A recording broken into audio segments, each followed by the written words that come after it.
An ancient species suddenly rises from the depths of the ocean and sends a terrifying message to the world. They don't want to speak to governments or armies. They demand to speak to every human being.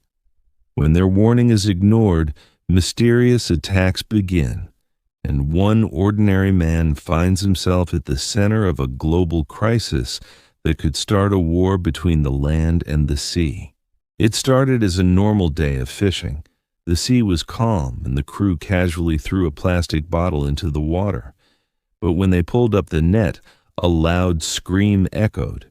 The net had caught something unusual, a strange creature that shocked everyone nearby. Soon, the scene shifted to the nearest coastline, where a team of trained military personnel arrived at the fishing village. After careful inspection, they discovered the goal of their mission, the mysterious creature caught by the fishermen. Believing it could be valuable, they brought the body back with them.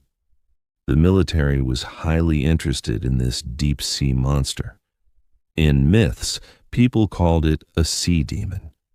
But from a scientific perspective, it belonged to the species known as the water demon, a type of gull. Initially, this didn't worry the military until they found a pearl embedded in the creature. This wasn't natural. It had been placed there by humans long ago. Clearly, the water demon had intelligence. The Black Commander decided to examine the creature more deeply. Barclay, an ordinary civil servant temporarily pulled into this operation, accompanied the team. He hadn't had any training and felt terrified. He wasn't a soldier. He was just filling in while the regular officer was on leave. But the commander insisted he stay, reminding him that history was full of unexpected events, many witnessed by ordinary people. At night, Barclay and the others prepared equipment for a deep-sea examination. The soldiers guarding the creature were chatting when something strange happened. The solid cement floor beneath them seemed to turn back into swampy water. The water demon suddenly disappeared with 2 guards, leaving Barclay stunned. He noticed something odd under his feet and tried to call the missing men with a walkie-talkie, only to hear faint voices from below the ground. Digging carefully, they found a twisted arm buried in the soil. Barclay sat by the sea, trying to calm himself. It was his first real encounter with death and something unexplainable.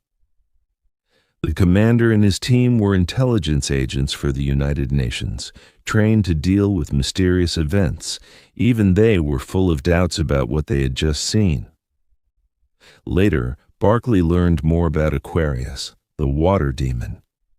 It had existed long before humans, sleeping at the bottom of the sea for thousands of years. Recent sightings were increasing, and intelligence agents had long known about it, but kept it secret. If Aquarius remained awake, humans might no longer be the dominant species on Earth. Suddenly, cries came from the soldiers. Aquarius had appeared. Barclay returned to his recording duties, capturing the encounter between humans and the water demon.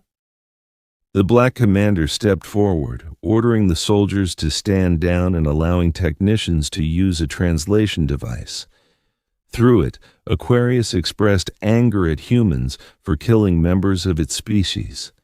The commander explained that humans had also lost 2 soldiers, leveling the situation. Negotiations began, with Aquarius suddenly asking to speak with all humans. Before anyone could read, alarms rang worldwide. Aquarius had appeared everywhere, like kings reclaiming the earth. Within days, humans built a connected chamber. This would host the first official meeting.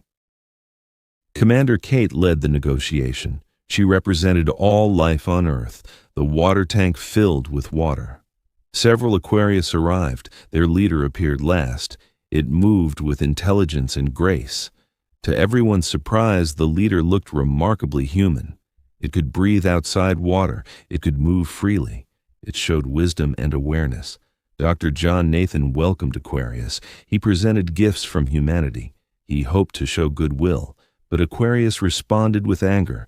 It blamed humans for harming their kind.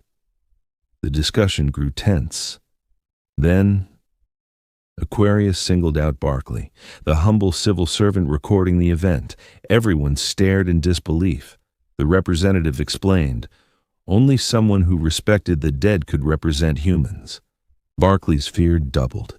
Commander Kate worried a single wrong word could spark war. But Aquarius insisted they wanted only Barclay's perspective. Despite his fear, Barclay had to stand. He had to speak for all humanity.